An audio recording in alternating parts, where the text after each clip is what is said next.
Holy cow. That is really impressive. Hey everybody, it's Charlie from Daily Motor.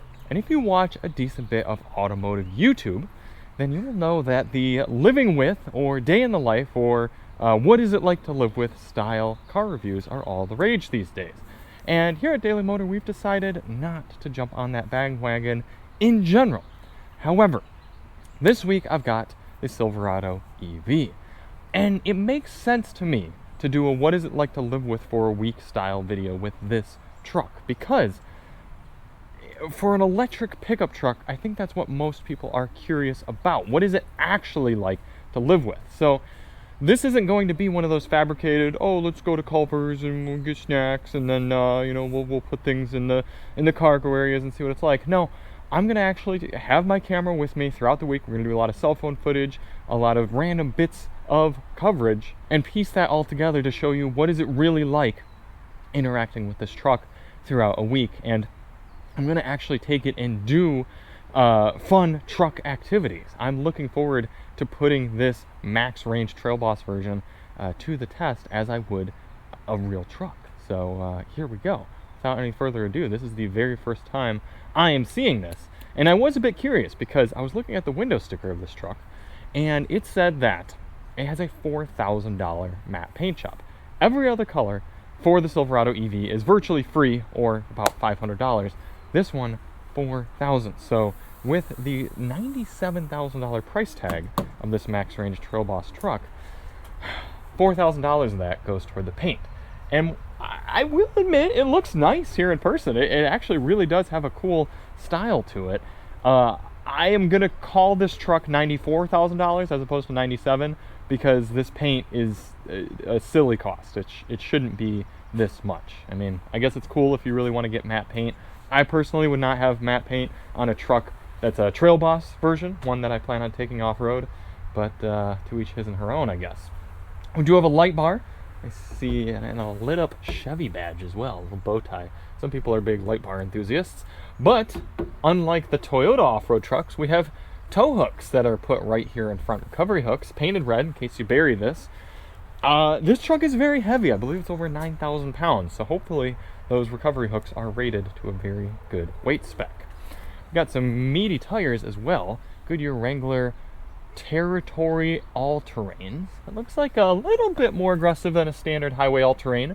And what is impressive is that Chevy says that the EPA has rated this at the same mixed driving efficiency number as the non-Trail Boss version. So apparently putting these all-terrain tires on isn't supposed to drastically affect range. And we will be testing that tonight, actually, with our 70 mile per hour highway range figure. And then I'll also be testing that this weekend when I take this truck with an ATV in the back of the bed and go and do well, it'll be a road trip and maybe camping, definitely riding the ATV though. So I'm looking forward to doing that. We've got a Honda TRX 250X in the garage here. I'll show you. Pop this open. Let's pop the front open too. I believe if we use the key, we can go like that. This is actually going to be really nice for when I'm loading the truck up to use the front, because the silliest little bit of cup holder action right there. That looks like it's a drain, maybe? That's cool. This is probably our charger. I might just take that out for the week. We've got a wall style outlet right there that goes up to 20 amps, max 2.4 kilowatts. So you could charge another electric vehicle with that. That's pretty cool. I do wish I were doing more with the powered aspect of this truck. See, I would love to just own this and put it through so much of its paces. So many cool things you can do with it. But here we are. We've got our assortment of machines. Here is the Honda TRX 250X. Still haven't gotten to ride it, so I'm looking forward to throwing it in the bed of the truck, putting it to work. We also have a set of last fit floor liners that we need to put into the Silverado EV here. These are going to help keep the truck clean, make it so that the fleet company doesn't have to clean it out as dramatically when they come and pick it back up. These are the good old standard TPU 3D measured and cut last fit liners that we put in a lot of our vehicles. Let's compare them to what we have in the Trail Boss from the factory. Okay, so actually pretty comparable. Maybe this one. Oh, this is a two-piece setup from a Chevy. Let's compare. Quite a bit smaller. Here's what you get from Chevrolet. Here's what you get from Lasfit. So let's pull the Lasfit liner in. Looks like the siping's a little bit deeper. Honestly, looks a little bit better. This in here. Like so. Yeah, okay, so it's going nicely up under the seats. And this is still a little bent from being in the box. Obviously, it would flatten itself out over time. But it's nice that it goes up here onto the door sill. Keep that protected somewhat. And then, oh yeah, see lots of little bits of cutouts and aspects here of the Silverado EV that the mats account for. Huh. Very nice, okay. Let's look around the back some more while we're back here. Holy cow, acres of space. This is huge. I actually kind of wish I were bringing people back here because look at that. This is almost limo levels of space and a huge panoramic sunroof as well. Flip down armrest. Some red accents on the air vents back here. Heated seats. Basic map pockets. And then we have the midgate. I plan on putting the midgate to work as well here. I'm gonna have to refresh myself on how to use it. I like this two-tone for the seats too with the multicolored stitching. That's cool. Bose subwoofer. Alright, so this kind of comes down there. That goes there. And then that'll pop out and the glass will pop out. And then we'll have access to this full area. I'm thinking of doing some camping in this. Could I even lay sideways? I'm 5'10". Could I just put... Do these go up? No, they don't go up. Alright, could I lay like this? I think in a pinch I could. I don't think it would be particularly comfortable. Huh, alright. Some pretty beefy running boards as well. I think they actually don't look power retractable. They look fixed, but we'll have to see. Let's get the front Lasfit liner in. It's like factory liner. Has some clips. Yeah, clips down really nice. Comes out over the sill. Goes up properly there. And same thing with the driver. Driver floor mats. They are a similar material from Chevy. We can see there's barely any siping. So if you got a lot of mud, slush, snow, dirt, something like that, you're gonna want something like this that actually lets that fall into these folds, and then you can pop out and clean better.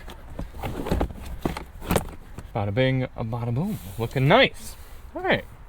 So we've got, again, two-tone, liking that. Four-way lumbar adjustment. 61 PSI for our cold tire pressures right there. And the GVWR of 10,000 pounds. I will actually have to make sure. Alright, max payload is 1,500, so I should be totally fine. Throw a four-wheeler in the back there. Curb weight, it says right here, just barely under 9,000 pounds. That's funny. Huh. Alright, got the Bose sound system, 2 different memory seat options, and get in and turn it on a little bit here. Comes right on when you just put your foot on the brake. I like that. Physical controls for our basic climate functionality. I like that. Now, this is something else actually that I'm gonna have to go grab here real quick. We have an adapter that should allow us to use Apple CarPlay and Android Auto on the GM EV vehicles. Because for those of you who aren't aren't aware or in the know, General Motors has made it so you can't use Apple CarPlay or Android Auto with their electric vehicles. And that's very frustrating to me. We have an Equinox EV, had it for a year and a half now, and it'd be nice to have CarPlay and Android Auto. So we reached out to this company, I think they're called EV Play. I'll have it listed here below. And they have promised that they have an adapter that works with these GM EVs to add CarPlay and Android Auto. So I'm going to head inside here in a moment, grab that, and we're going to see how it works. But let me close the passenger door here. I like having this little... Why did you come on? I like having this little storage area. It's actually got grip there. This is really nice, guys. I'm looking forward to spending time with this. Big time. Big center console, storage here, wireless device charger, 12-volt outlet, storage down here. Okay, Super Cruise, that's going to be really nice to have. And it's showing us 492 miles of estimated range at 99% state of charge. That is fantastic. So, despite being nearly full of battery, I'm going to turn this truck around and plug it in because we need to be at fully 100% state of charge tonight when I head out on the range test. Oh my gosh, and for a vehicle that weighs as much as this does, these drive so easy. Rear wheel steering helping the turning radius be nice and tight. Big 360 cam. Also, I love that they did the column shifter on all these GM EVs. It frees up so much center console space. We've got electronic trailer brake controller built in, power open for the front and the trunk. All right, cool. And camera rear view mirror as well. Don't love that you can't cover the roof. We'll see how that does if we go out to the desert this week. Now let's head on into the back. Check out the tailgate. We've got a tonneau cover on here too. Oh, and we have the mixed flex tailgate, whatever Chevy decides to call it these days. This is a flip. Okay.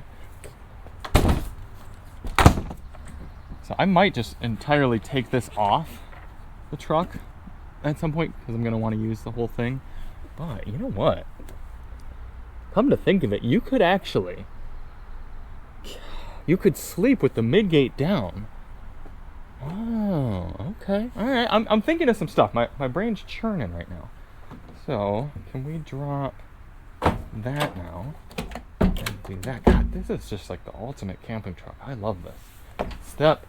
And then back here we've got 120, 20 amps, and then look at this, 240, 30 amp, 7.2 kilowatts going in.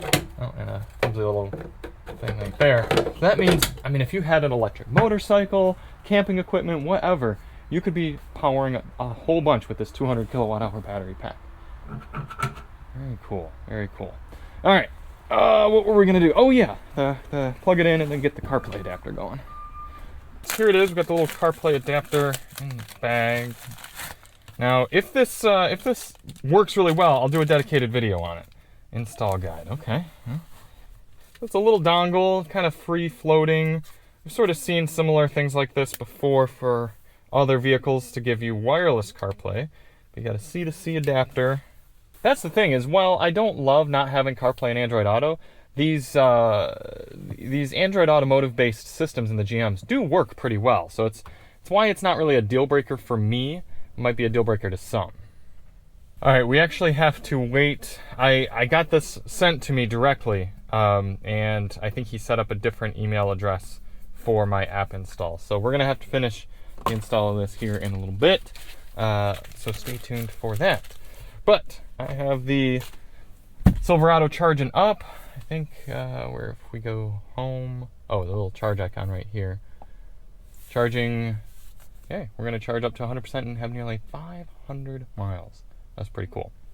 All right, here we are picking up the girl from daycare, and you can see with all of the space in the rear, this is a Duna Max car seat here without the base. You can see how much space there is. Easy to get it in, easy to put the seatbelt all the way around, pull it tight. Yeah, and diaper bag goes in there. Crazy amounts of space, super easy, and a good height as well. Although I did step on the running board in order to get that seatbelt over there. If you're using latch anchors, they are very, very accessible as well. Now, this being the Trail Boss model, you've got 18-inch wheels as opposed to the much larger, I think 22s, maybe they even do up to 24s on the Silverado. I'm pretty sure they do on the Sierra. And I really appreciate that. I think they look better. I love having all the sidewall, big, meaty tires. That being said, you've got a 61 PSI door placard because of the weight of this vehicle. And if you're somebody who airs down for doing any sort of off-roading or anything like that, just know it's gonna take you a lot of time and air to get these things filled back up. They were at 57.5 right here, and since we're doing the range test tonight, I had to get them up to 61. And my decently hardy inflator pack here, this is a kind of just a lead acid Walmart special inflator and jump starter combo that I use for pretty much all my vehicles at home. Just to go from 57 up to 61, this thing is essentially overheated. it's gotten to the point where it has to take a little break, and we've only done one. So something to keep in mind, your standard inflation kit might not be enough for this these big tire needs. Now, if you're somebody who's used to wheeling something like a 3500 series truck, that's not exactly going to be news to you, but keep that in mind if you're coming off a 1500 series or something like a Jeep. About a third of the way through the highway range test right now, and we've been on the road for 30 minutes, and just reflecting on how nice it is to sit here with Super Cruise running. The sun just set below. We're going down the 5 freeway towards San Diego, and I'm just taking a moment to look out the window. You don't really get to look out the window much when you drive. You're constantly, you gotta pay attention. Yeah, you are looking out a window, but you're not relaxed in the same way. Here, I got the truck driving for me. It's quiet. Got my water. I'm enjoying it. I'm just still. It's very nice. Something that might sound subtle, but is honestly really nice for somebody like me, who's a bit of a mechanical sympathizer. A mechanical sympathizer is with the electric truck, you just hop in and start driving. If this were a gas truck, I would at least give it about 10 or 15 seconds to warm up before pulling out of my driveway, and then kind of go easy on, especially if it's my own truck. I usually give it more 30 seconds or so to really calm down, but electric, you hop right in, full performance, ready to go. Helps when you are running just a tad bit late in the mornings. Now, I don't know if any of you watching are parents, but maybe it's just me, but I find myself almost always being borderline late to pick my daughter up from daycare. It's just one thing leads to another, leads to another. Part of it's because I do work for myself, and so I'm always trying to squeeze stuff in at the last minute there. But when you put this truck into, I don't know what Chevy calls it, Hummer says watts to freedom, whatever their high performance mode is here, holy cow does this thing cook. It's so quick. And in a situation like this where I have 0 minutes now to get to daycare and pick up my daughter, this is helping me save a little bit of time. And it's I would say borderline unsafe how heavy this truck is and how fast it is, and quick. I mean, it gets up to speed so fast, and then it masks its speed so well because you're sitting off the ground and it's lifted and everything. It's kind of crazy. It's kind of cool to be able to be in a truck that's again, this efficient and capable, but then so speedy quick when you need it to be as well. The bed on the Silverado EV is a little longer than your standard short bed 1500 series truck, but not quite a long bed. However, it is coincidentally just long enough to fit this Honda TRX 250 in with the tailgate closed. So that's gonna be nice. Anybody who does this type of stuff regularly, just being able to have the tailgate closed is so much better for your gear, for the security of whatever you've got in the back, and just makes it a lot easier. So I'm still gonna have a strap on there, but I'd be a lot less concerned. And if I needed to, I could even do that, still reach down in there and grab stuff. That's gonna be kind of nice. Got a little bit of room on the sides. Yeah, this is gonna be good. I still can't overemphasize, if you have kids, you got roof race and car seats, it's so cool having all this space still. Because I'm able to put stuff in here, reach in, diaper bag's been going in there. Just very easy dealing with all this space. And it's a perfect height for me loading her up. She can see out the back, she likes that. Very good, it's just nice, it's very nice. We are all set and prepped for the camping trip here today. Got the truck nice and loaded. First off, the frunk. Any of you who have an electric truck who are watching this will probably know how nice it is to have the frunk. Protected, safe, and practical. So I have actually my entire go camping bin fit up here. All my sort of grab essentials, then a little bit of stuff on top. I've decided to put my cooler in the frunk as well. I'm not taking a bunch because it's just me and I'm just going for one night, but I got some drinks in there and some colder stuff. And I was thinking, because of that silly glass roof, the cabin will actually probably get hotter as I'm not in the truck, when I'm parked. Obviously when I'm driving, I'm gonna have the AC going, but I figure the frunk will actually stay decently cool. So I'm gonna start with the cooler up there. And then I've also got the charge cord from Chevy right in there, just in case something were to happen and I were to need to plug in a wall outlet or something like that. So power that closed, that's nice. And then, side note, I love having these little click buttons as opposed to any sort of touch thing. Like on our Equinox, the door handles have to pop out. It's a capacitive touch. I like that not only do they have buttons, but on all 4 doors. So if you walk up the child carrier or backpack or something you want to throw in the back, auto lock features on, then you got those. Got a little bit of stuff in the door pockets, and then passenger seat totally full with filming gear, riding gear, everything ready to go. A few different GoPros, some snacks, tons of space up there, 100% charge, ready to roll. And in the back, I've got the backpack, the mattress, tri-fold out mattress. We're gonna show that later.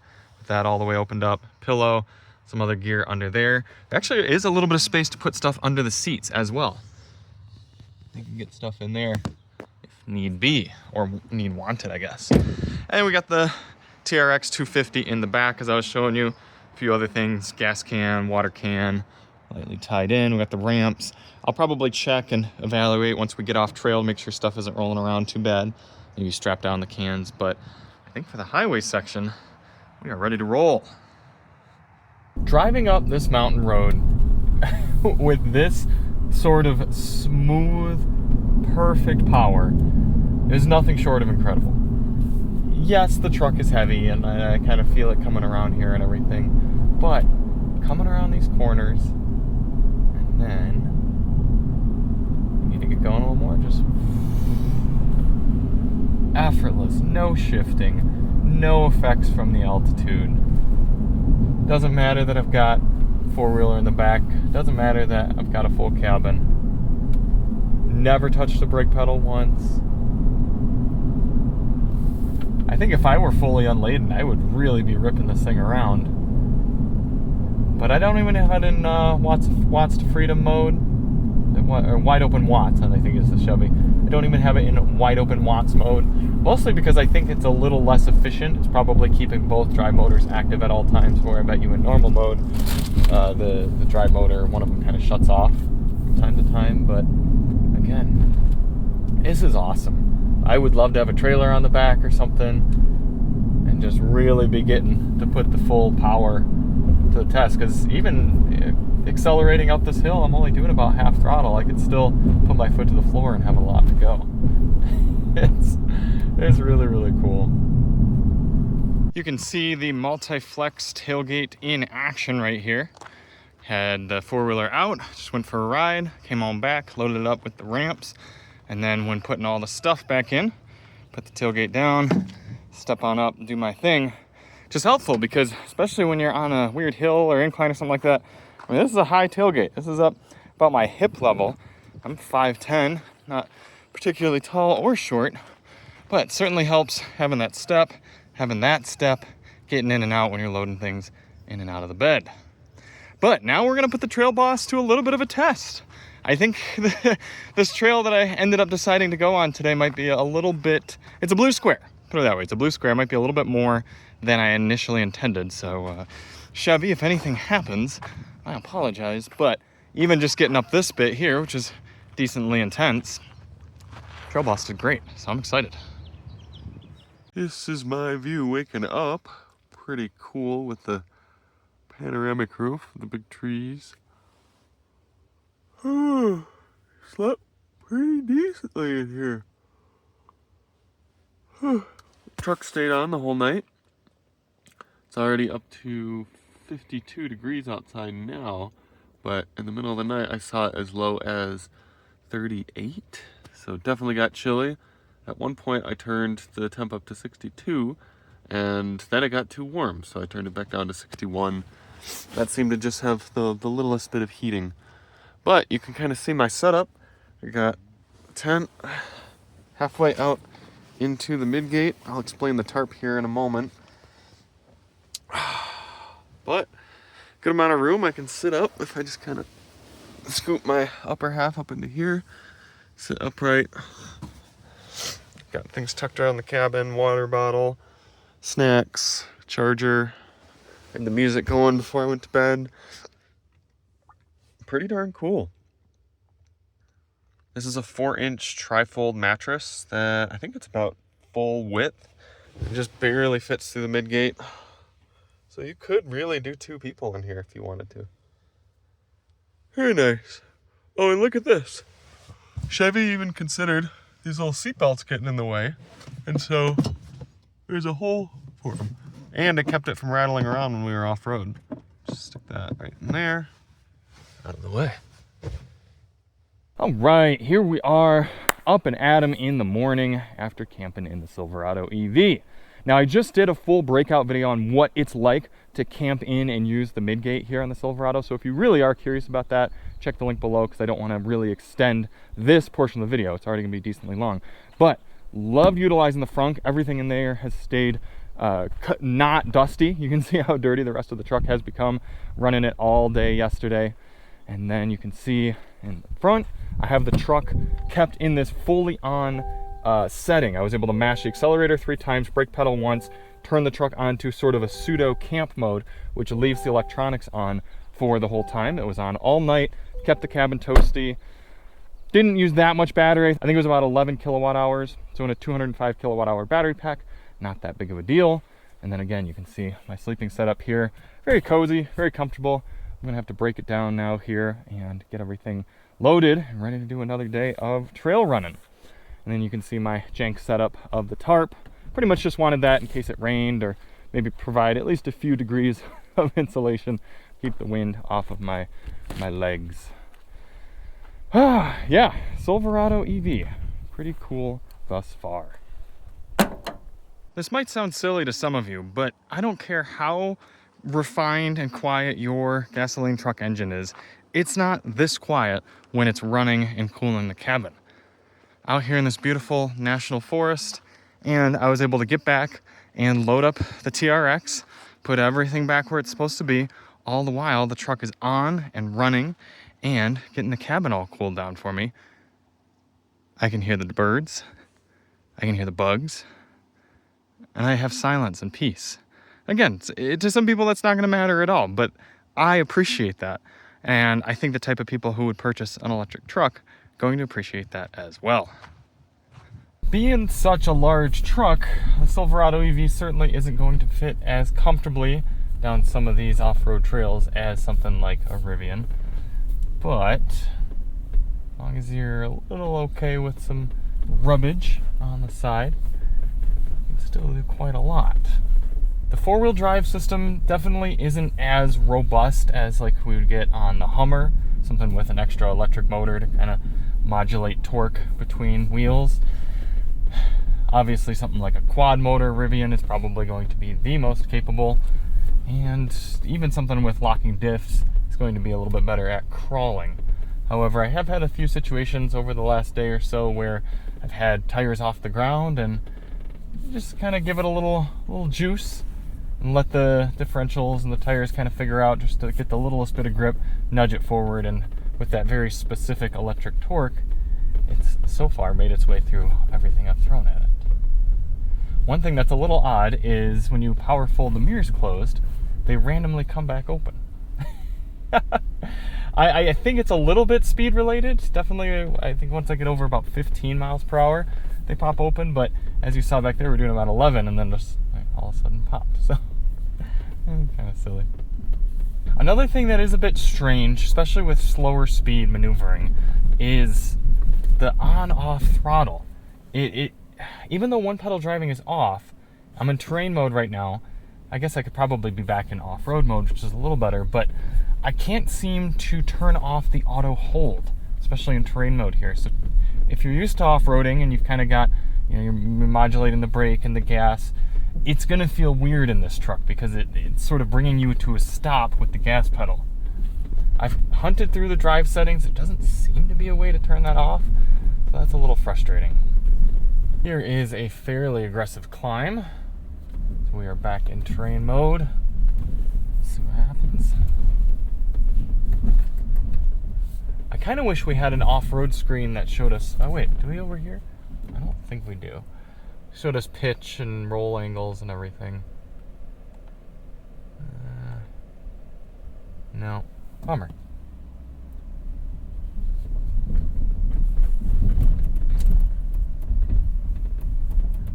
this is gnarly. Okay. Our camera's up. I do wish the camera took up a little bit more space, just a little bit larger. There we go. Like I said, sometimes you just gotta keep your foot on the accelerator and let the truck figure itself out. Oh.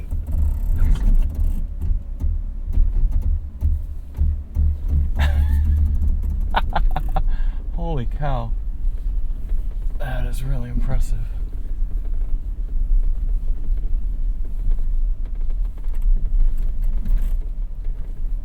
I mean, think about how much weight we're pulling up this hill. This is almost 10,000 pounds. And this truck just bloop, bloop, bloop, bloop, bloop, bloop. Oh, this is narrow.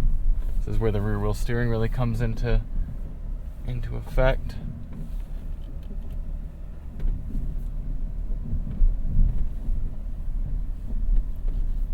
Good approach angles with this very long wheelbase. Oh.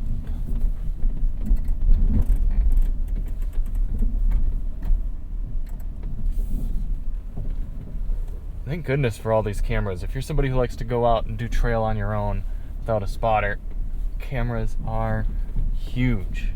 Especially all these different angles like this. I need to avoid a big obstacle or something. I switch to those side angles. Yeah. I don't think my van would have gotten up that. That would have been tough. Might have had to air down quite a bit. Speaking of down, looks like we're coming right back down here. Quite a few different lines. Or does it go right? No, that's not trail, is it? No. Okay. Although it does look like it's a... You can take that and go around, can't you? I think we'll do that. So watch, again, this tight turning radius. Changed my mind at the last minute. Bada bing, bada boom.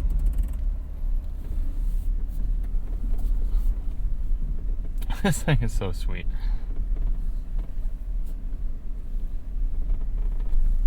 Still pretty steep, just a little less rocky. Again, here's where my only qualm with the off-roading this truck is. And it's almost like you gotta...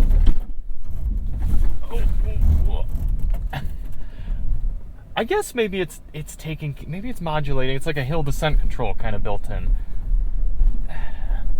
Maybe it's taking care of all the different EVS for me.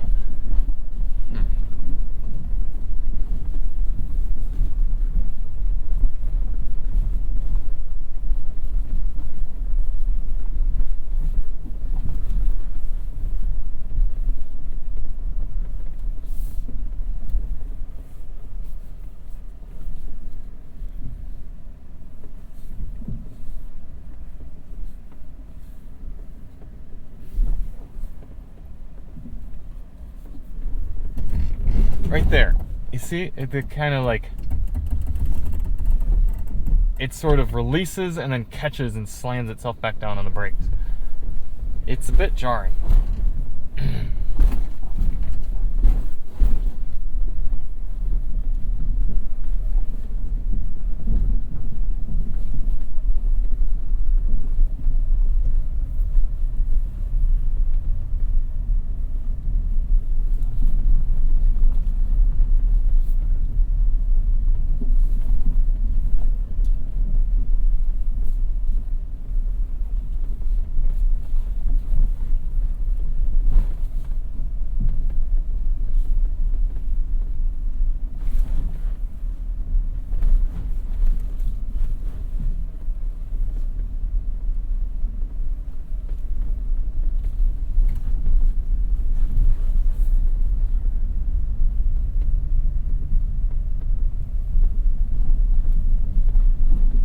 Here's the thing.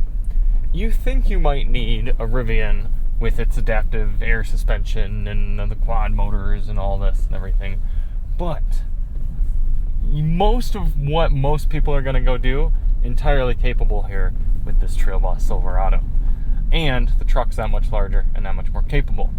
Now, I'm not saying I don't also like the R1T, and I think there are plenty of reasons to get that. If you're legitimately going to go do more hardcore trail, or you want to have the smallness of the truck, you're not going to be putting as much stuff in the back and everything, there's totally a place for that. But I wouldn't...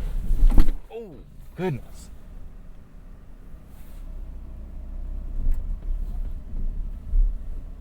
But I wouldn't write off the Silverado just because it doesn't come with all the same off-roading goodies and top-tier capability.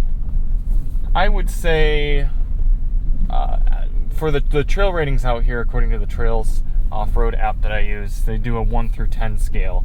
And I am comfortable on anything up to a 4 with this truck. That's what this trail is that we're on right now. 5, I think, would be doable with some care and safety, and I would rather not have an ATV in the back when I was doing it. And then anything above that, it's gonna be pretty dicey in this.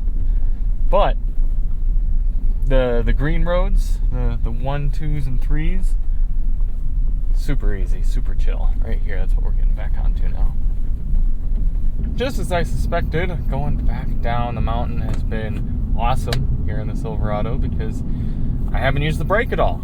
In fact, I had to turn my regen on because I smelled other people's brake pads. But we can get all the way, if I just release right here, 212 I saw up to there, kilowatts of regen power. I have the one pedal driving on high right now. Now, typically just driving this day to day, I've had it on normal, but high definitely makes it so that I don't have to touch the brake pedal coming down the mountain here, especially with the extra weight in the back. When we started our descent, we were at about 48% state of charge. Now we are up to 52. We've gained over 50 miles of estimated range. So, as I predicted, we're getting a lot of that efficiency back. Now, the truck says 5.8 miles per kilowatt hour, now 5.9, now 6 for our current trip. I thought that we were above 52% when we left, so I don't understand how that could be accurate. Let me take a quick look here at... reset our trip. Okay, yeah, so our trip 2 is at 31 miles per kilowatt hour.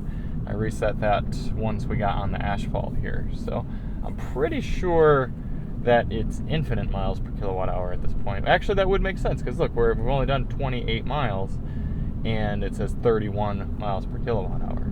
So, okay, cool.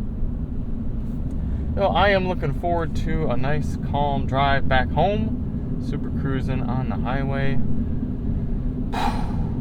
Long day, long 2 days, but enjoyable. And just like that, we are about home. 233 miles on our total trip, which means by the time we get there, we'll be around 240, and 1.8 miles per kilowatt hour.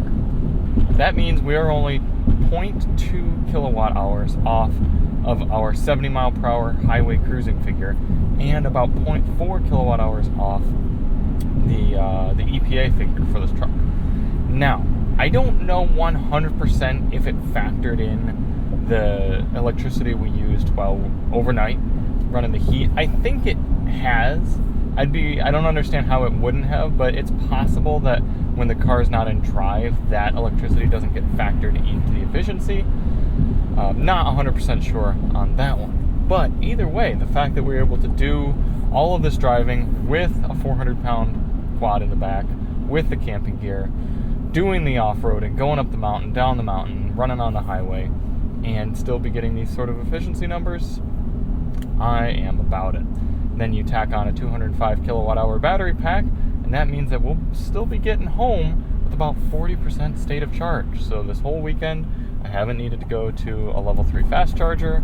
I haven't even had to consider, am I going to have enough to get back or anything like that. I even thought about taking about a half-hour longer route around the east and then southern part of Big Bear, because that road is actually open again for the first time in a long time. And I totally could have done it. I would have a ton of wiggle room, a ton of overhead. I kind of had the thought while I was thinking about the range figures on the truck here, going about and driving. It's there's a mentality with boating that you should have enough fuel to do your out, your back, and a third left. So let me rephrase. You should plan for a third of your fuel to get out, a third of your fuel to get back, and a third of your fuel for emergencies. And that's kind of how the charge has worked out here on this one. Third of it to get out, third of it to get back, and then we still have a third left over in case we were to have wanted to do something else. So regarding the different battery packs available here in the Silverado EV, I think the only time you should step up to this max range pack are kind of a few use cases. One, obviously, if you're trying to use it for big road tripping. Now, full honesty, as much as I like this truck, I don't think I would recommend it if your main purpose with it is to road trip. I mean, it's still just too easy to fill up with gasoline. And if you're getting steady state, decent-ish fuel economy cruising with a truck, just do that. Just stick with gasoline. And then you have to factor in the fact that level 3 fast charging for this is going to cost nearly the same as it would filling up with gas, whereas charging at home costs much, much less than using the level 3 chargers. But if you insist on having an electric truck and you just do a lot of bigger trips, maybe you've got family that live 5 hours away, something like that, I don't know. Having the larger battery is not only going to allow you to go further per charge, but also it's going to allow you to charge faster because the charging curve slows down as you get close to full, and you'll have more juice and range that you can get in there if you have the larger pack. Second, if you live somewhere in a cold climate, if you do a good amount of driving and you live somewhere that gets harsh winters, yeah, you're going to want all the range you can get, because chop off 20 to 30% here for maybe if it's 10 degrees outside, then all of a sudden the max range pack is looking less than the smaller range pack, the extended range. So those are the two big use cases I could see. And then also if you plan on doing a bunch of towing. If you're going to tow a lot and you want to at least be able to do marginal distance, you know, if I had a camper on the back and we did this trip, it would have been really tight on the range. So in those cases, towing, cold weather, and big trips, regular big trips, often big trips, those are the 3 times I'd recommend the max pack. But other than that, save yourself some weight, get yourself a little bit better efficiency, and save yourself some money. Just get the extended range. 410 versus 480-ish miles of range, really not that different here in the real world. Plus it's going to be, like I said, a little bit more efficient, being lighter weight, a little bit nicer to drive, and cost a decent bit less from the dealer. The standard range pack really only makes sense to me if you live somewhere in a really nice warm climate like this and you're using the truck maybe as a work vehicle that isn't really getting a lot of miles on it. It's just maybe going to job sites or going back and forth, definitely getting charged up every night. That you could totally get away with the standard range pack. For somebody like me who likes to use a truck for weekend adventures, I want to have that overhead. Now, the truck hasn't been perfect. There are still those qualms I have. I don't like the outside rearview mirror. There are definitely times driving in this busier traffic situation today where I knew somebody was over there because the blind spot monitor light was on, but I couldn't see them in the mirror, and I had to kind of move my head around like, oh, there it is. This car's sitting in a huge blind spot. So not a fan of that. Super Cruise still feels like it kind of hit the market and then hasn't really grown or matured. A perfect example is I was cruising in the left lane and there was a car in the lane to my right. They turned their blinker on and made it clear that they were going to come into my lane. I was like, all right, fair enough, no problem. And then the car had its blinker on for maybe a few seconds and then made its way over, and Super Cruise did nothing, and then all of a sudden slowed down. My camera just overheated, which is going to lead me into my next con. But if Tesla's full self-driving, for example, it would have noticed that that car had its blinker on and prepared itself and started slowing down before the car had even entered the lane.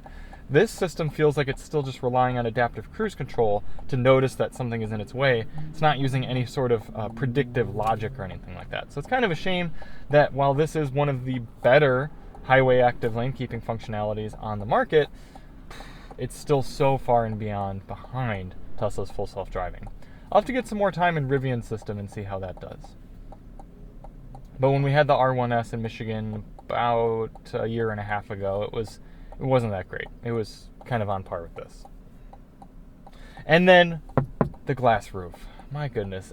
I'm having to just blast so much air conditioning in here just in order to stay at a moderate temp. It's not that hot outside. I would be really curious to see what this truck is like at 100 degrees Fahrenheit, because my gosh, the heat that gets added to my body from this roof, it's very, very frustrating. It's like when we owned our Tesla Model Y, I essentially had to have a hat in the car all the time just to keep the glare out of my eyes. And yeah, this seems to let in more heat than the Tesla roof as well. So frustrating to me that you can't close it.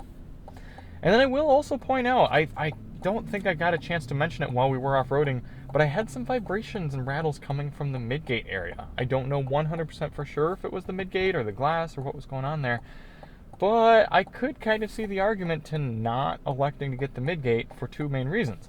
One, longevity and rattles and a potential pain point right there for something going wrong. But then two, you have to step up to such a high package in order to get the midgate. Whereas if you don't get that, you can get this a little bit more reasonably spec'd and be looking somewhere in the $70,000 range for an extended pack Trail Boss model, which is pretty cool. Whereas if you want to get the midgate, you got to put all sorts of other packages. I think you have to get the multi-flex tailgate, and you got to get Super Cruise and all these things, and you're looking at an $85,000 extended range or nearly a $90,000 max range truck.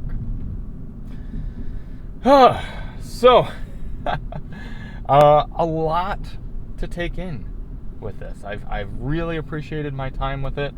I think it's a fantastic truck for daily driving. I think it's a fantastic truck for camping, for towing, for trips, for families.